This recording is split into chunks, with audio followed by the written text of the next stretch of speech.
پاس ہوگا اور آپ اسے استعمال کرتے ہوں گے تو آپ جانتے ہیں اس موبائل کا کام کیا ہے. حالانکہ اس موبائل کے اندر بہت سارے سافٹ ویئر اور بہت سارے ایسے فنکشن ہیں جس کے ذریعے انسان کچھ بھی چیز کو حاصل کرنا چاہے تو وہ کر سکتا ہے. لیکن اس موبائل کو بنانے کا جو مقصد ہے وہ مقصد صرف ایک ہی ہے کہ لوگوں تک بات پہنچائے, لوگوں کو اپنا رابطہ کروائے, کانٹیکٹ کرائے, لوگوں سے ہمارے تعلقات بڑھائے اور لوگوں سے ہماری بات کروائے. موبائل کا کام یہ ہے کہ لوگوں تک ہمارا فون جائے تو یہ میسج مل جائے کہ فلاں نے فون کیا ہے. اس لیے آپ اس موبائل میں کچھ بھی کرتے ہو, لیکن جب بھی کسی کا کال آئے گا, فون آئے گا تو یہ موبائل فوراً تمہیں آگاہ کر دے گا کہ ہاں فلاں کا فون آیا ہے, فلاں نے تمہیں فون کیا ہے. عزیزان ملت اسلامیہ, ہم اور آپ نے دیکھا, آپ اس موبائل میں چاہے کوئی کسی کا وائس نصیحت تقریر یا نعت شریف سنتے ہو, ویڈیو شروع ہے, آپ دیکھ رہے ہیں, آپ کی نگاہ موبائل کی اسکرین پر ٹکی ہوئی ہے, جیسے کسی کا کال آیا تو یہ بتا دے گا کہ فون آ گیا. حالانکہ آپ دیکھ رہے تو کچھ اور, لیکن فون آیا تو فوراً اس نے کہا کہ مجھے جس کے لیے تو نے خریدا ہے وہ مقصد میں بتا رہا ہوں, کسی کا کال آ گیا ہے.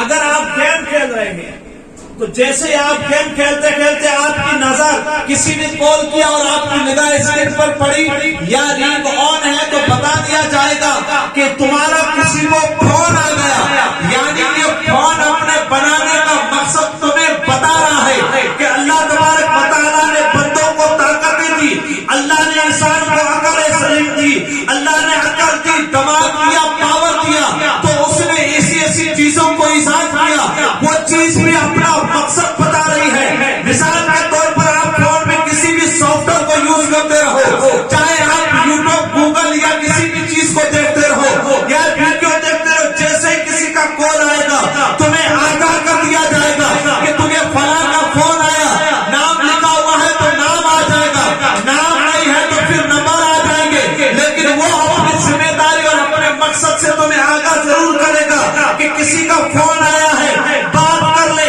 اب بات کرے تو تیری مرضی, نہ کرے تو تیری مرضی, لیکن اس نے اپنے مقصد کا حق ادا کر دیا ہے. المقصد میں آپ سے پوچھنا چاہتا ہوں, اللہ نے انسان کو عقل دی, اس نے کسی چیز کو بنایا, وہ مقصد سے خالی نہیں ہے, اس کا بھی کوئی مقصد ہے, وہ بھی اپنے مقصد سے ہمیں آگاہ کرنا ہے. تو میں آپ سے پوچھنا چاہتا ہوں, اللہ تعالیٰ نے ہمیں کیا نہیں دیا؟ زمین اللہ نے ہمارے لیے پیدا کی, آسمان کا سامعانہ اللہ نے ہمارے لیے بنایا, سورج کی روشنی اللہ نے ہمارے لیے بنائی, چاند کی چاندنی اللہ نے ہمارے لیے بنائی, ستاروں کا چمکنا ہمارے لیے بنایا گیا, یہ سمندر کا بہنا ہمارے لیے بنایا گیا. دنیا کی ہر نعمت سے اللہ تبارک و تعالیٰ نے اپنے بندوں کو نوازا. یہ ساری نعمتیں اللہ نے پیدا کی, پیدا کس کے لیے؟ میرے بندہ قدم قدم پر تمہیں میری نعمت نظر آئے گی, آپ قدم اٹھائیں گے اللہ کی نعمتوں کے جلوے پائیں گے. میں آپ سے پوچھنا چاہتا ہوں, لا تعداد نعمتوں سے نوازنے والے مولا نے بھی ہمیں کسی مقصد کے لیے پیدا کیا ہے, ہمیں کسی وجہ سے پیدا کیا ہے. وہ وجہ کیا ہے, وہ کارن کیا ہے, وہ کیوں پیدا کیا گیا؟ یہ ہم اللہ کے کلام سے پوچھیں تو رب کا کلام کہے گا, رب کا قرآن کہے گا. جس قرآن کو ہم نے طرف میں رکھا ہے, اس لیے رکھا ہے کہ برکت نازل ہو, رحمت نازل ہو. قرآن کو صرف رکھنے سے رحمت نازل نہیں ہوتی, قرآن کو پڑھنے سے اللہ کی رحمت نازل ہوتی ہے, قرآن کو پڑھنے سے اللہ کی برکت نازل ہوتی ہے, قرآن کو پڑھنے سے دنیا پر آخرت سنبھلتی ہے, قرآن کو پڑھنے سے قبریں روشن ہوتی ہے, قرآن کو پڑھنے سے اللہ راضی ہوتا ہے, قرآن کو پڑھنے سے مصطفیٰ راضی ہوتے ہیں, قرآن کو پڑھنے سے غوث پاک راضی ہوتے ہیں, قرآن کو پڑھنے سے غریب نواز راضی ہوتے ہیں. وہ راضی اس لیے ہوتے ہیں کہ ہم نے جو پیغام امت مصطفیٰ کو پہنچایا ہے, ہم نے جو مشن میرے راجا کی امت کو پہنچایا ہے, وہ اس لیے راضی ہوں گے کہ جو پیغام میں مدینہ سے لے کر کے آیا ہوں, آج ہندوستان والوں نے اس پیغام کو زندہ زندہ رکھا ہے. عزیزان ملت اسلامیہ میں عرض کرنا تھا, مقصد ہے, وہ مقصد کیا ہے؟ اللہ کا قرآن کہتا وما خلقت الجن والانس الا ليعبدون. اللہ کا کلام رب فرماتا ہے میں نے انسانوں اور جناتوں کی تخلیق اس لیے کی ہے کہ وہ رب کی بندگی کرے، رب کی عبادت کرے، رب کی بندگی کرے، رب کی بارگاہ میں سجدہ کرے۔ ظاہر سی بات ہے کام بہت ہیں لیکن مقصد صرف ایک ہے۔ بندے کے پاس کام بہت ہوتے ہیں، صبح سے لے کر شام تک بندہ بزی رہتا ہے، اس کے پاس ٹائم نہیں رہتا۔ اگر آج میں آپ سے پوچھنا چاہتا ہوں حاجی صاحب نماز میں نہیں آئے، فجر میں نہیں دکھے، کہاں بزی تھا؟ میں کہوں کہ زوال میں بھائی نظر نہیں آئے، کہاں تھے آپ کہو کہ حضرت میں باہر تھا۔ میں کہوں عصر میں نظر نہیں آئے، آپ کہو کہ مارکیٹ میں تھا۔ میں کہوں گا مغرب میں نہیں تھے، باہر گیا تھا۔ عشاء میں نہیں تھے، گھر پہ بیٹھا تھا، کافی باتیں ہوئی، رات نکل گئی۔ یہ ہمارے سارے کام جو ہیں وہ صرف کام ہیں، لیکن پیدا کرنے کا مقصد صرف اللہ کی عبادت کرنا ہے۔ موبائل اس طرح صرف کانٹیکٹ اور فون سے بات کرنے کے لیے موبائل بنایا گیا، اس کا وقت آتا ہے تو وہ اپنی ذمہ داری اور اپنا مقصد بتا دیتا ہے کہ مجھے اس لیے بنایا گیا ہے کہ کسی کا کال آئے تو میں تمہیں بات کروا دوں، مجھے اس لیے بنایا گیا ہے کہ میں تمہیں کانٹیکٹ کرا دوں، رابطہ کرا دوں، تعلقات بڑھا دوں۔ لیکن عقیدہ میں ملت اسلامیہ جس طرح ہم دوسرے سافٹ ویئر کو یوز کرتے رہتے ہیں لیکن جیسے کال آتا ہے تو مقصد معلوم ہو جاتا ہے۔ مسلمانوں یہی مقصد ہمارا بھی ہونا چاہیے، ہمیں سارے کاموں میں بزی رہنا چاہیے، لیکن جب خدا کے گھر سے آواز آئے اللہ اکبر تو سارے کاموں کو چھوڑ کر کے مسجد کا رخ کر لینا چاہیے، تاکہ دیکھنے والا دیکھے اور دیکھ کر کے یہ کہے کہ انہیں اس لیے ہی پیدا کیا گیا، انہیں اسی لیے پیدا کیا گیا ہے، انہیں دنیا میں ساری نعمتوں سے اسی لیے نوازا گیا ہے۔ کن نعمتوں سے نوازا؟ ساری نعمتوں سے۔ کیوں نوازا؟ اس لیے کہ یہ مقصد ہے جس مقصد کی طرف بندہ دوڑتا ہوا جا رہا ہے۔ اللہ کے گھر سے آواز آتی ہے حی علی الصلاۃ، بندے نے سارے کاموں کو چھوڑ دیا، اپنے مقصد کی طرف دوڑا، اپنے مقصد کی طرف۔ اور ایک بات جو تلاوت کلام پاک کی میں نے جو کی آیت شریفہ، اس کو سامنے رکھتے ہوئے ایک بات عرض کر کے گفتگو کو اختتام کی طرف موڑو۔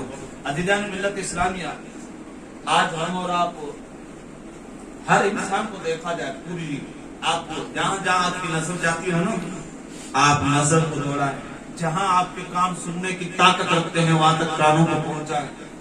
ہر بندہ، امیر غریب اور بیچ میں رہنے والا، سب کے سب آپ کو ہر ایک کی زبان پر ایک ہی جملہ ہوگا، ایک ہی لفظ ہوگا، ایک ہی شبد ہوگا، وہ یہ ہوگا کہ حاجی صاحب صبح کھیت کی طرف چلے جا رہے ہو، بتاؤ کیا بات ہے؟ جواب ملے گا کیا کریں حضرت، سکون نہیں ملتا، چین نہیں ملتا، راحت نہیں ملتی، گھر بیٹھے آرام نہیں ملتا۔ امیر کے گھر پہ جا کر کے دروازے پہ دستک دو، بتاؤ صبح فیکٹری کی طرف جا رہے ہو، بات کیا ہے؟ کہے گا حضرت سکون۔ غریب سے پوچھو گے تو وہ تو پہلے ہی بے قرار اور بے چین ہے، اس کی تو شکایت ہی رہتی ہے بے چینی اور بے قراری۔ لیکن آج دنیا کا دستور ہو گیا ہے ہر انسان بے چینی اور بے قراری کا شکار بنتا جا رہا ہے۔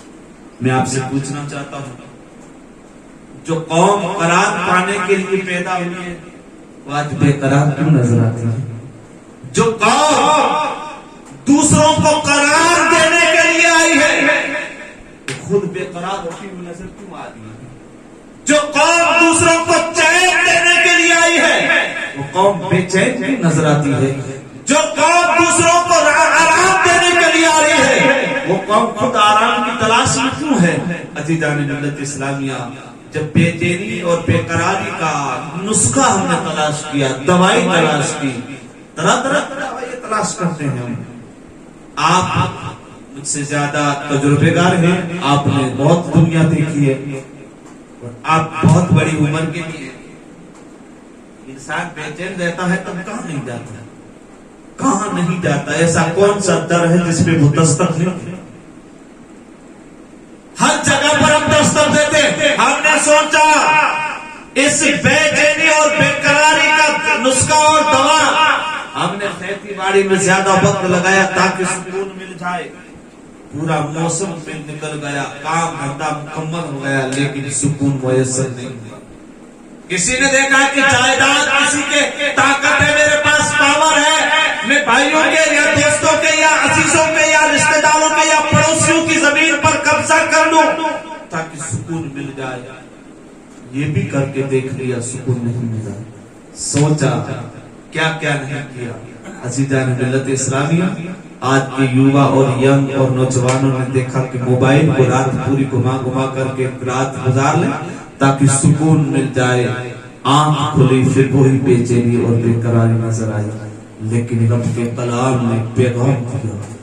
قرآن پاک نے انسان کے چین کو جھنجھوڑ کر کے کہا، اولاد آدم غلامان مصطفیٰ، جس سکون اور چین اور راحت اور آرام کی تلاش میں تو در بدر کی ٹھوکریں کھا رہا ہے، وہ سکون تجھے وہاں نہیں مل سکتا. اللہ کا قرآن کہتا ہے الا بذکر اللہ تطمئن القلوب. اللہ تبارک و تعالیٰ کا ذکر کر، تیرے قلب کو سکون مل جائے گا، تیرے دل کو سکون مل جائے گا. اب ہم نہیں تلاش کر رہے ہیں تو ہمارے دلوں کو بھی دیکھ لیں، ہمارے قلوب کو بھی دیکھ لیں، ہمارے سینے میں دھڑکتے ہوئے دل کو دیکھ لیں، بے چین اور بے قرار جسم میں تڑپنے والے دل کو دیکھ لیں. اور جنہوں نے رب کی ذات کو تلاش کیا، الا بذکر اللہ تطمئن القلوب کے عامل بن کر کے جن بندوں نے اپنی زندگی کو بسر کیا، ذرا ان کی بھی سیرت پڑھ لیں، ذرا ان کی بھی تاریخ پڑھ لیں، ذرا ان کی بھی ہسٹری پڑھ لیں، ذرا ان کی بھی زندگی کا مطالعہ کر لیں، ذرا ان کی بھی زندگی کو پڑھ لیں کہ وہ کس طرح بے خوف رہا کرتے ہیں، کس طرح بے خوف. اسی لیے تو قرآن مقدس میں رب نے فرمایا یہ جو بندے ہیں میرے، جس کو ولی کہتے ہیں، نیک کہتے ہیں، انہیں کوئی خوف نہیں ہے، انہیں کوئی ڈر نہیں ہے اور نہ ہی وہ غمگین ہوں گے. غمگین کون ہیں؟ جو آج بے چین اور بے قرار ہیں. تبھی کسی اہل دل نے کہا نہ دنیا سے نہ دولت سے نہ گھر آباد کرنے سے تسلی دل کو ملتی ہے خدا کو یاد کرنے سے. جن بندوں کو چین نہیں ملتا تھا وہ اللہ کے سے ضرب اپنے سینے اپنے دل پہ لگاتے تھے. دل بے قرار تھا لیکن قرار پا جاتا، دل بے چین تھا چین پا لیتا ہے.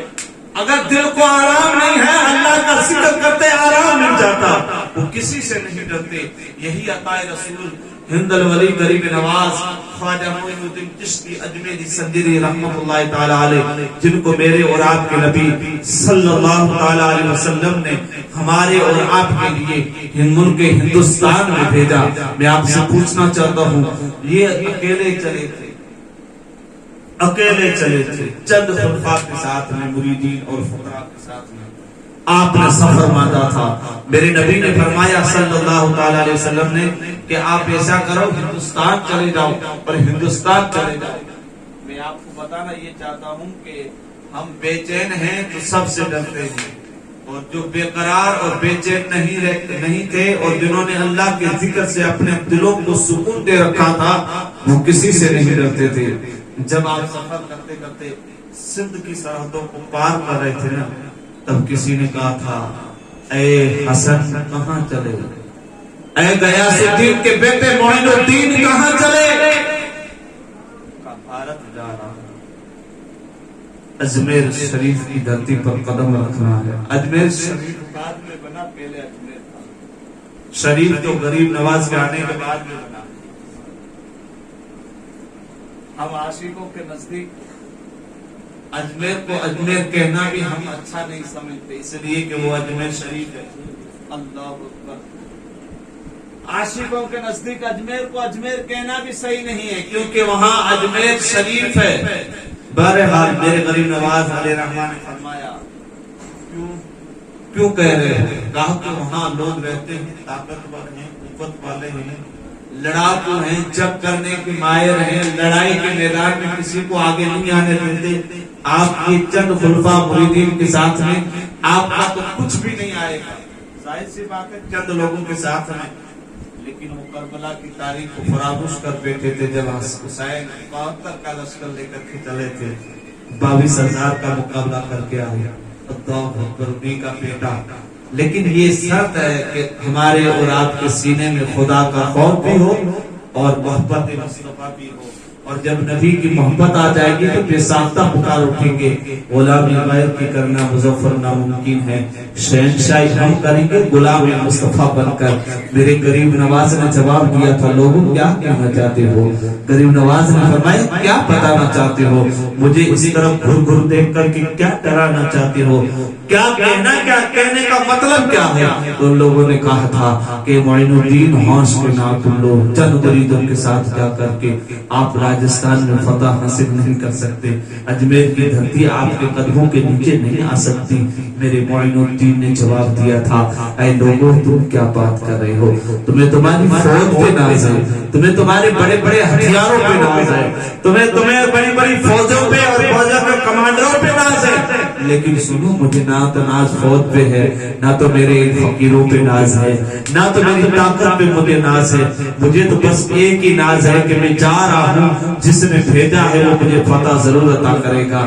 جو بھیج رہا ہے وہ جیت بھی دے سکتا ہے، جس نے بھیجنے کی اتنی طاقت رکھتا ہے تو جیت دینے کی بھی طاقت رکھتا ہے۔ میں کسی اور کا بیٹا نہیں ہوں، ساری کائنات کے مالک و مختار مصطفیٰ کا بیٹا ہوں، اسی لیے ہم ان کو عطائے رسول کہتے ہیں۔ تاریخ گواہ ہے، آئے تو چند لوگ تھے لیکن کہنے والے کہنے پر مجبور ہو گئے کہ میں اکیلا ہی چلا تھا جانب منزل، مگر لوگ ساتھ ہوتے گئے، کارواں بنتا چلا گیا۔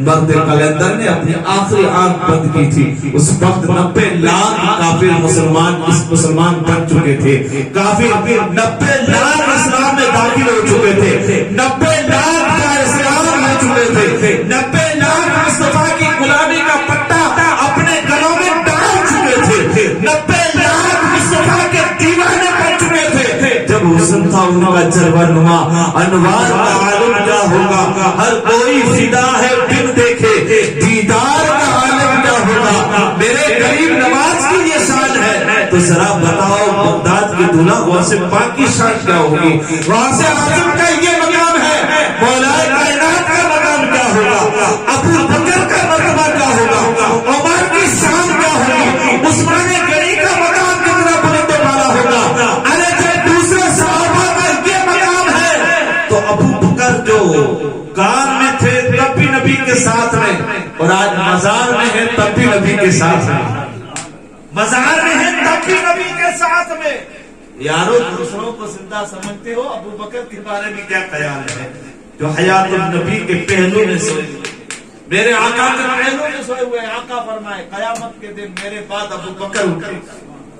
اللہ اتنی بڑی شان۔ بہرحال عرض یہ کرنا چاہتا ہوں، میرے غریب نواز نے کیسا سکہ بتایا، میں ہندوستان کی تاریخ آپ کے سامنے رکھتا ہوں تاکہ بڑے آسانی کے ساتھ سمجھ میں آئے۔ مکہ اور مدینہ کی ہسٹری ہم آپ سنتے رہتے ہیں، ہندوستان کی تاریخ ہم سنتے رہتے ہیں۔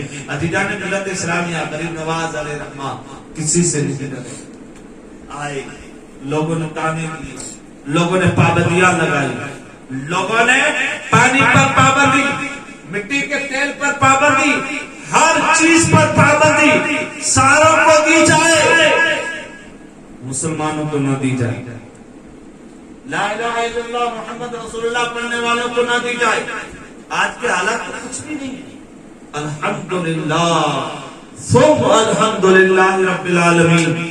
غریب نواز اور بزرگوں کا صدقہ ہے، بڑی آسانی کے ساتھ لا الہ الا اللہ محمد رسول اللہ پڑھ لیتے ہیں، بڑی آسانی کے ساتھ اذان میناروں سے گونجتی ہے، سن لیا کرتے ہیں، لیکن اس وقت تو اذان سجدہ کرنا بھی آسان نہیں تھا، سجدہ کرنا بھی آسان نہیں تھا، اور جب سجدہ آسان نہیں تھا، لوگ کہتے ہیں جب مسجد کچی تھی تو نمازی پکے تھے، آج مسجد پکی بنی تو نمازی اچھے بنے۔ اس وقت سجدہ کرنا مشکل تھا تو بھی لوگ مشکلوں میں بھی سجدہ کرنا نہیں چھوڑتے تھے، آج سجدہ کرنا آسان ہو گیا تو ہم بڑی آسانی کے ساتھ سجدے چھوڑ رہے ہیں، جن سجدوں سے ہمیں پتا ہے کہ یہی وہ ایک سجدہ ہے جو ہمیں اور آپ کو کل قیامت کے دن جنت کے دروازے تک لے جا سکتا ہے، یہی وہ سجدہ ہے جس کے ذریعے جنت کا دروازہ کھلے گا، یہی وہ سجدہ ہے جو ہمیں ایک چابی دے گا جس سے جنت کھلے گی، یہی وہ سجدہ ہے جس سے جنت کا تالا کھولا جائے گا۔ آج ہمیں جس سے جنت کھولنی ہے اس تک ہم نہیں پہنچے. ہم کسی اور جگہ میں جنتوں کی تلاش میں ہیں، لیکن ہمیں اور آپ کو چاہیے کہ ہمیں نماز کی طرف آنا چاہیے. اللہ نے ہمیں کسی مقصد کے لیے پیدا کیا ہے. وما خلقت الجن والانس الا ليعبدون. اللہ کا قرآن کہتا ہے میں نے انسانوں اور جناتوں کی تخلیق اس لیے کی کہ وہ اللہ تبارک و تعالیٰ کی عبادت کریں، بندگی کریں. سارے کام ہمارے لیے ہیں، لیکن ہم صرف اپنے رب کے لیے، ہم صرف اپنے رب کے لیے ہیں. ہمیں چاہیے کہ زندگی کی بچی ہوئی سانسوں کی قدر کریں، زندگی کے بچے ہوئے دنوں کی قدر کریں. اللہ نے جو سانسیں دی ہے اس کی عزت کریں. یہ آنے والی کل کی شب ہمارے اور آپ کے درمیان اللہ کی نعمتیں، اللہ کی برکتیں اور اللہ تبارک و تعالیٰ کے بندوں کی مغفرت کے بہت بڑے پروانے لے کر کے ہمارے اور آپ کے درمیان آنے والی ہے، جس کو ہم شب برات کہتے ہیں. جانتے ہو یہ شب برات کیا ہے؟ آپ کو اور ہمیں اس بات کا اس شب برات میں ہمیں کیا کرنا چاہیے؟ اس شب برات میں کیا ہوتا ہے؟ ہم بڑی آسانی کے ساتھ اس رات کو بتا دیتے ہیں. یہ رات وہ اس کے بارے میں آقا فرماتے ہیں صلی اللہ تعالی علیہ وسلم کہ اس شب برات سے لے کر کے آنے والی شب برات تک بیچ میں کون زندہ رہے گا اور کون اس دنیا کو چھوڑ کر کے چلا جائے گا، وہ سارا اسی رات میں لکھا جاتا ہے. کس بندے کو کتنا رزق ملنے والا ہے اسی رات میں لکھا جاتا ہے. کون بندہ اس سال میں بندے نے کیا کیا نیکیاں کی، اس ساری کی سارا دفتر ختم، دوسرا نیا رجسٹر شروع ہونے والا ہے.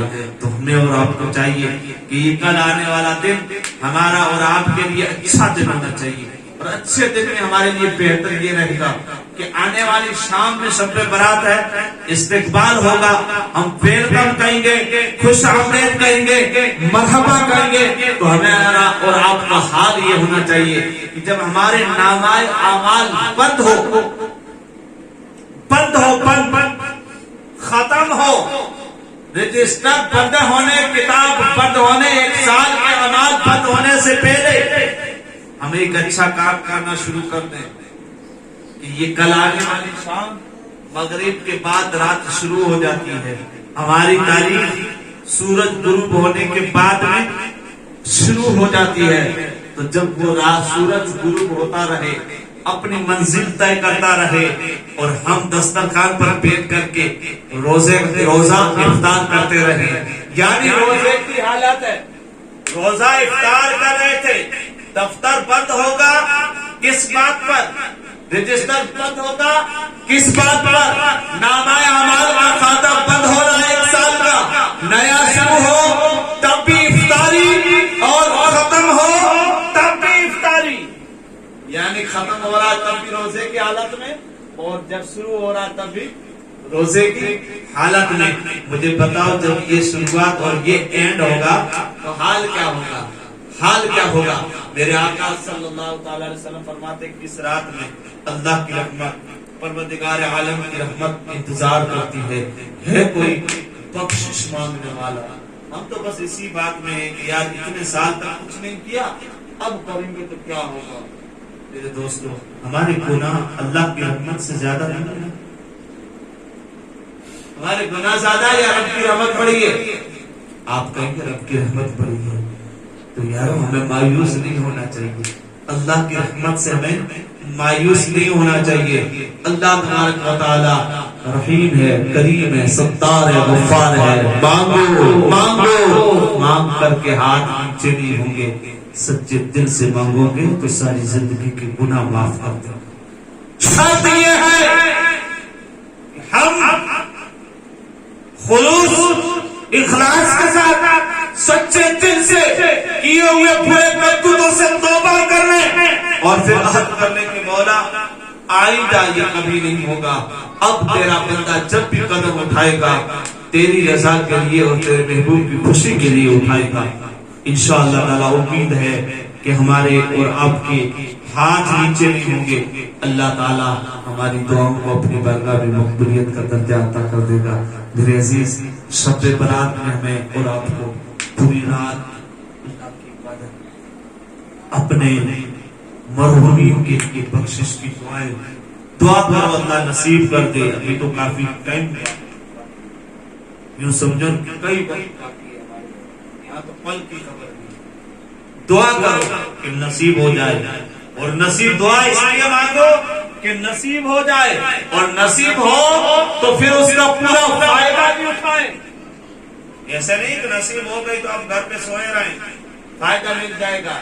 یہ تو جب ہمارے دنیا کے کام پورے نہیں ہوتے, آپ کسان ہوں گے, فیکٹریاں چلاتے ہوں گے, کارخانہ چلاتے ہوں گے, دکانیں چلاتے ہوں گے, گھر پہ بیٹھ کر تو یہ سارے کام نہیں ہوتے, وہاں جانا پڑتا ہے تب کام ہوتے ہیں. تو دوستوں کو اسی طرح کہیں جائیں گے, اور جانا کہاں ہے؟ اللہ کے گھر میں جانا ہے.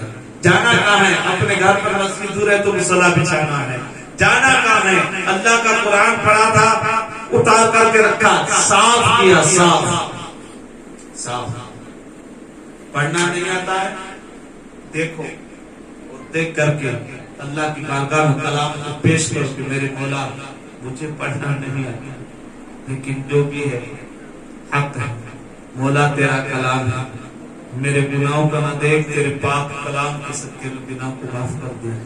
صرف پڑھنا نہیں آتا ہے, وضو کر کے وضو والے انگلی کو قرآن پاک کے اوپر گھماتے رہو.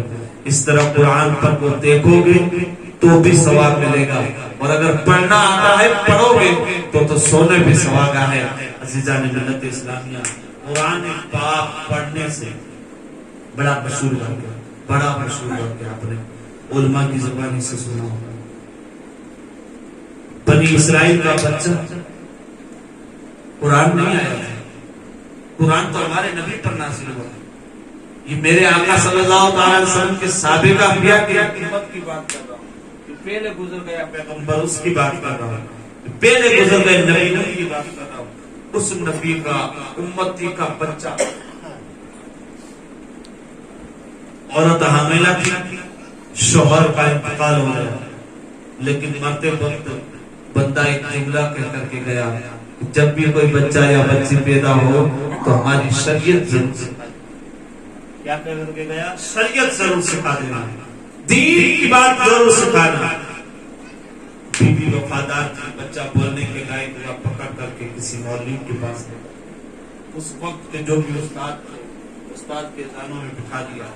استاد نے سب سے پہلے کہا, بیٹا اللہ کا نام سیکھ لو, اور اللہ کو رحمان اور رحیم کا, اللہ کو رحمان اور رحیم کا, اللہ کے نام سے شروع کر, اور اللہ کو رحمان اور رحیم کا, یعنی بسم اللہ الرحمن الرحیم پڑھ. بچے پڑھنا شروع کر, بات کہہ رہا ہے بسم اللہ بسم اللہ. بہت تو علیہ سے صرف ایک قرآن پاک کی آیت بھی ہے, اور اللہ تبارک و تعالیٰ کے کلام کی ساری سورتوں کی ابتدا میں سوائے ایک سورۃ توبہ کے سوا ہر سورت کی شروع میں یہ بسم اللہ لکھی گئی, بسم اللہ الرحمن الرحیم لکھی گئی. تو بسم اللہ الرحمن الرحیم پڑھتا رہا. اللہ تو رحمان ہے, مولا تو رحیم ہے. جب بچے نے بار بار رحمان اور رحیم کہا, اللہ کی رحمت جو اس میں, رب نے فرمایا فرشتوں جاؤ فلاں قبرستان میں فلاں قبر پر ہونے والے بندے پر عذاب کو ہٹا دیا جائے. جب عذاب ہٹایا گیا, پوچھا گیا مولا تیرا کہاں کا عذاب دینا, لیکن اتنا کرم اور اتنا رحم, آخر ہوا کیا؟ تو رب فرماتا ہے فرشتوں سنو, جن کا بیٹا زمین پر بیٹھ کر کے کبھی مجھے رحمان کہے, سنتے ہو نا, کبھی رحمان کہے اور مجھے کبھی رحیم کہے, جن کا بیٹا زمین پر بیٹھ کر کے کبھی مجھے رحمان کہہ رہا ہے اور کبھی مجھے رحیم کہہ رہا ہے. رحمان بھی تو ہے, رحیم بھی تو. مولا تو رحمان ہے, تو رحیم ہے. رب فرماتا ہے جن کا بیٹا زمین پر بیٹھ کر کے رحمان رحیم کہے, اس کے باپ کو عذاب دینے میں میری رحمت کو حیا, ساری زندگی کی گناہ معاف کر دی. یہ بنی اسرائیل کا بچہ بسم اللہ پڑھے اور اس کی ساری زندگی کے گناہ معاف کر دیے جائے، تو یہ امت جن کے بارے میں رب فرمائے کنتم خیر امۃ اخرجت للناس تأمرون بالمعروف وتنہون عن المنکر، میں نے تیری امت کو ساری امتوں سے اچھی بنائی ہے۔ آدم علیہ السلام کی امت سے لے کر حضرت عیسیٰ علیہ السلام کی امت تک جتنی بھی امتیں آئی وہ ایک طرف ہے، اے محبوب تیری امت ایک طرف ہے، ان ساری امتوں میں سب سے بیسٹ میں نے بنایا ہے، تو تیری امت کو اچھی بنائی ہے محبوب۔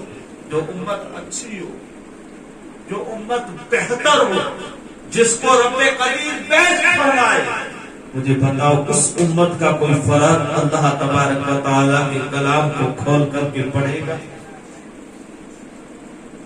وہ بندہ یا بندی اپنے گھر میں رات کو قرآن کھول کر کے پڑھے گی، تو مجھے بتاؤ اللہ کی رحمتیں اور برکتوں کا نزول کس طرح ہوگا؟ ہے کوئی گمان کرنے والا؟ ہے کوئی تصور کرنے والا؟ لیکن عزیزان ملت اسلامیہ، ہم نے قرآن کو طاق میں رکھ دیا، اس لیے رکھا ہے کہ کوئی آئے گا تو دیکھے گا ان کے گھر پہ قرآن ہے، میاں قرآن طاق میں رکھنے کے لیے نہیں ہے، قرآن پڑھنے کے لیے ہے۔ جیسے ہی میری باپ نے قرآن کو پڑھنا بند کر دیا، اس وسیم رضوی جیسے کتوں کو موقع مل گیا کہ قرآن کو ہٹایا جائے، لیکن وہ بدبخت نہیں جانتا کہ یہ وہ اللہ کا کلام ہے جس کی حفاظت اور جس کو بچانے کی ذمہ داری رب العالمین کی ہے۔ اور کسی اہل دل نے کہہ دیا قول محمد، قول خدا فرمان نہ بدلا جائے گا، بدلے گا زمانہ لاکھ مگر قرآن نہ بدلا جائے گا۔ اگر ہم پڑھیں گے تو یہ قرآن ہے جو ہمیں زمین پر اٹھا کر کے آسمان کی بلندیوں تک پہنچا دے گا۔ اگر ہم قرآن کو پڑھیں گے تو یہ قرآن ہے جو ہماری دنیا بھی سنبھالے گا، اور کل قیامت قبر میں جائیں گے، قبر میں سارا استطاعت چھوڑ کر کے چلے آئیں گے۔ اگر کوئی روشنی کرنے والا اس وقت کوئی چراغ ہوگا تو یہ کلام پاک کی تلاوت جو دنیا میں کر کے گئے ہوں، لیکن خدا رہا آؤ قرآن کے قریب آؤ، قرآن کے قریب آؤ گے، رحمان کے قریب چلے جاؤ گے، اور جب رحمان کے قریب چلے جاؤ گے میرے نبی کے قریب چلے جاؤ گے، میرے نبی کے قریب چلے گئے رحمان کے قریب، رحمان کے قریب چلے جاؤ گے تو جہنم سے دور جنت کے قریب چلے جاؤ گے۔ شرط یہ ہے کہ قرآن کے قریب آ جائے۔ ڈاکٹر اقبال نے انسان کے ذہن کو غلامان مصطفیٰ کو پیغام دیا کہ وہ زمانے میں معزز تھے مسلمان ہو کر، ہم اخبار میں ہیں تاریخ برا ہو کر، درس قرآن اگر ہم نے نہ بلایا ہوتا تو زمانے میں یہ زمانہ وہ معزز عزت والے، کئی مرتبہ میں اس بات پر عرض کر چکا ہوں، الحسن اللہ کا قرآن کے بعد سکون چاہتے ہو، اللہ کا ذکر کرو، تمہیں سکون میسر ہو جائے گا، تمہیں سکون مل جائے گا۔ جو اللہ کے بندے نیک اور مقبول ہیں ان کی سیرت کو آپ پڑھیں گے تو ان کی سیرت میں سب سے پہلا کام جو آپ کو نظر آئے گا وہ کام یہ ہوگا کہ وہ ہمہ وقت ہر وقت اللہ کے ذکر میں مشغول رہتے تھے۔ آپ دنیا بھی کام کریں، بزنس کریں، تجارت کریں، کھیتی کریں، دکانیں چلائیں، کارخانے چلائیں، فیکٹریاں چلائیں، جو کچھ بھی کام کرنا کریں، لیکن جب خدا کے گھر سے بلاوا آئے اللہ کے گھر کی طرف جانا، آپ خدا کے گھر کو آباد کرو گے، اللہ آپ کے گھروں کو آباد کر دے گا۔ تم اپنے گھروں کو چھوڑ کر کے اللہ کے گھر کی طرف جاؤ گے، تم وہاں اللہ کے گھر میں رہو گے، اللہ کی رحمت تمہارے گھروں میں برستی رہے گی۔ تم وہاں گھروں میں بیٹھ کر کے اللہ کے گھر میں بیٹھ کر کے اپنے رزق اور برکتوں کی دعائیں کرتے رہو گے، دعائیں اللہ کے گھر میں کرو گے، برکتیں تمہارے گھر پر نازل ہوتی رہے گی۔ کچھ تو کام ایسے ہوتے ہیں کہ ہاتھ اٹھا کر کے دعا کر کے گھر نہیں لوٹتے، ہمارے بگڑے ہوئے کام بن جاتے ہیں، لیکن میرے قریب سے در قطرہ اس نے مانگا، دریا بہا دیے ہیں، تربے بہا دیے ہیں۔ ہمیں مانگنے کا سلیقہ آنا چاہیے۔ رب کعبہ کی قسم، رب اپنے بندوں سے 70 ماؤں سے بھی زیادہ محبت کرتا ہے۔ کتنا ہے کوئی پیار کرنے والا؟ اتنا ماں کتنی محبت کرتی ہے۔ آج ہم اور آپ کہتے ہیں مائیں مائیں مائیں کی بہت بڑی نعمت ہے، ہمیں قدر کرنی چاہیے۔ نعمت کی قدر کرنی چاہیے. زندہ ہے قدر کرو. اگر اس دنیا سے چلے گئے ہیں دعا کرو, ان کے لیے بخشش کی دعائیں تم کر کے پھر اپنے لیے جو بھی دعا مانگو کہ اللہ تمہاری دعا کو قبول کر لے گا. ماں کے لیے بخشش کی دعائیں بھی کی, پھر اپنے لیے دعائیں کی. ہماری دعائیں ہمارے جملے یا کہے ہوئے الفاظوں کی وجہ سے نہیں, ہماری ماں کی دعاؤں کی وجہ سے قبول ہو جائے گی. شرط یہ کرنے والا ہونا چاہیے. ماں بہت بڑی نعمت ہے. زندہ ہے قدر کر لے, زندہ ہے تو خدمت کر لے, زندہ ہے جا کر کے پاس میں بیٹھا کریں, دعائیں دیا کریں. یہ اگر آپ نہ بھی کہو گے نہ بھی کہو گے نہ بھی کہو گے نہ بھی کہو گے کہ ماں مجھے یہ تکلیف ہے, ماں چہرہ دیکھ کر کے بتا دے گی کہ میرے بیٹے کو کیا درد ہے. یہ ماں ہے دنیا میں ایک ایسی, اس کائنات میں صرف ایک ماں ہے جو اپنی اولاد کے چہرے کو پڑا کرتی ہے. بیوی کے پاس جاؤ گے اگرچہ محبت کرتی ہوگی, نہیں کہتا کہ محبت نہیں کرتی, لیکن وہ پوچھے گی تو بزنس کارخانے فیکٹریاں کہتی ہیں کپاس کتنا ہوا, زیرہ کتنا بک گیا, یہ ساری باتیں پوچھے گی. لیکن لوٹ کر کے آؤ گے تو ماں ہی پوچھے گی کہ بیٹا صبح سے شام تک کچھ کھایا ہے یا نہیں. بس پوچھنے والی ذات ہے تو صرف ماں کی ہے. ان کی قدر کرو. آپ آقا کے غلام ہیں, اپنے نبی کی سنتوں کے قریب آؤ, میرے نبی کی سنتوں سے پیار کرو. اللہ تبارک و تعالیٰ کے حبیب کی سنتوں کے قریب آئیں گے. آپ جانتے ہیں ماں محبت کرتی ہے, کوئی شک کی بات نہیں. ان کی دعائیں ہمیں ساتھ دیتی ہے, کوئی شک کی بات نہیں ہے. لیکن ہمیں مرنا ہے یار, مرنا اس دنیا سے مرنا تیاری ہے. یہ نہ جانے سانسیں کب رک جائے. باہر تھی اندر گئی, اب باہر آئے گی کہ نہیں آئے گی, اندر ہی رہ جائے گی, کوئی بات نہیں. باہر آ گئی اندر جائے گی کہ نہیں یہ سانس پتہ نہیں چلتا. یارو آقا زندگی کا کوئی بھروسہ نہیں. آج 2021 چل رہا ہے, پورے ہندوستان میں جہاں جہاں آپ کی نگاہ کان جائیں گے سننے اور دیکھنے میں آئے گا مسلمان ذلت کی زندگی جی رہا ہے. میں آپ سے پوچھنا چاہتا ہوں, میری گفتگو کا آخری جملہ ہے, سماعت کر لو. ہمیں مرنا ہے, قبر میں جانا ہے, مصطفیٰ کو اپنا منہ دکھانا ہے. آج 2021 چل رہا ہے, سرکار گورنمنٹ نے یہ قانون نکال دیا کہ آپ بغیر ماسک کے کہیں نہیں جا سکتے. اگر تمہیں کہیں جانا ہے تو اپنے منہ کو ڈھانپ کے جاؤ, منہ کو چھپا کر کے جاؤ. میں آپ سے پوچھنا چاہتا ہوں, کسی آفیسر کے سامنے بغیر ماسک کے کھڑے نہیں رہ سکتے, قبر میں بغیر داڑھی کے مصطفیٰ کے کیسے کھڑے؟ حشر کے میدان میں مصطفیٰ کے سامنے کھڑا رہنا ہے, اللہ کی بارگاہ میں ہمیں حاضر ہونا ہے. اس وقت نبی کی سنت نہ ہوگی, قبر میں مصطفیٰ کو چہرہ دکھانا ہے. ہمارا چہرہ صاف ہوگا تو ہمیں اور آپ کو کیا جواب دینا ہوگا. دل سے سمجھنے کی کوشش کر کہ زندگی کی سانسیں نہ جانے کب رک جائے. جو ہوا اسے بھول جاؤ, جو ہوا اسے بھول جاؤ. میں نے کیا کیا کیا, اتنے دن نہیں رکھی, اب کیا کروں گا, اتنے دن نماز نہیں پڑھی, اب کیا کروں گا. وہ کہتے ہیں کہ صبح کا نکلا ہوا شام کو چلا واپس چلا آئے تو اسے بھولا ہوا نہیں ہے نا. اسی لیے ہم اللہ کے بندے گنہگار ہیں, پاپی ہیں, کوئی صاف نہیں گناہوں سے, معصوم کوئی نہیں ہے, سب خطا کے پتلے ہیں. لیکن عزیزان ملت اسلامیہ ہم خطا پہ خطا کرتے جا رہے ہیں, وہ ہمیں معاف پہ معاف کرتا جا رہا ہے. آپ جانتے ہیں ہم صبح سے شام تک کتنی نافرمانیاں کرتے ہیں اللہ کی. سب سے بڑی تو ہم نے یہ نافرمانی کی کہ فجر کو چھوڑ دیا, اللہ کے حکم کو نہیں مانا, مصطفیٰ کے فرمان کو چھوڑ دیا. لیکن صبح سے لے کر شام تک اللہ کو نہ مانتے ہوئے بھی اللہ شام کو بھوکا نہیں سلاتا. اتنے اچھے اور لذیذ کھانے دیتا ہے, اتنے اچھی نعمتیں دیتا ہے, کبھی غور کیا کہ اتنی نافرمانیاں کر رہا ہوں پھر بھی دے رہا ہے. حضرت ابراہیم علیہ السلام کی عادت کریمہ تھی, بغیر مہمان کے کھانا نہیں کھاتے. ایک دن گھر پہ کچھ پکایا اور کھانے کی دسترخوان پہ کھانا رکھ کر کے کھانے کی تیاری کرنے لگے. انتظار کر رہے تھے کوئی نہیں ہے کھانے والا, اکیلا کیسے کھاؤں.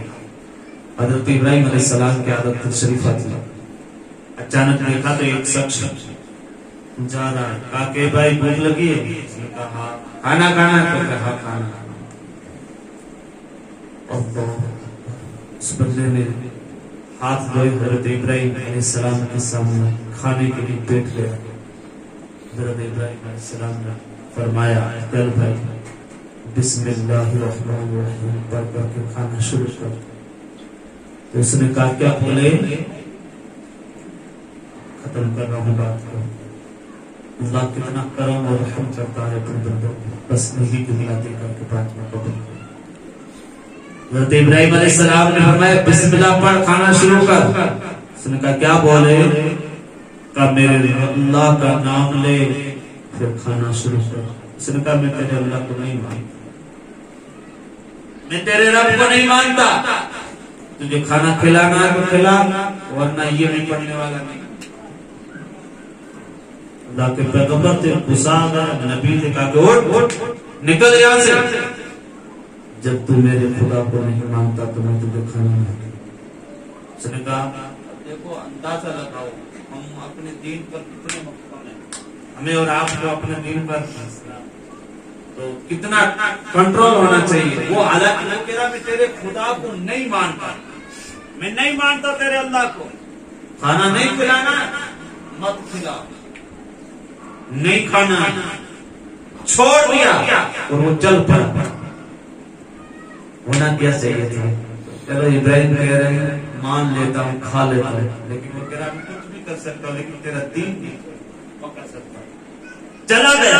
جیسے ہی تھوڑا دور گیا ہوگا ادھر حضرت جبریل امین آئے. رب کا حکم تھا جبریل جاؤ ابراہیم سے کہا دو مہمان کو بلا کر کے اسے کھانا کھلاؤ.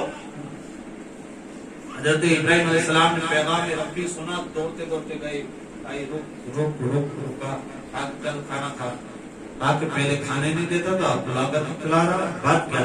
آیا واپس بیٹھا کھانا کھایا.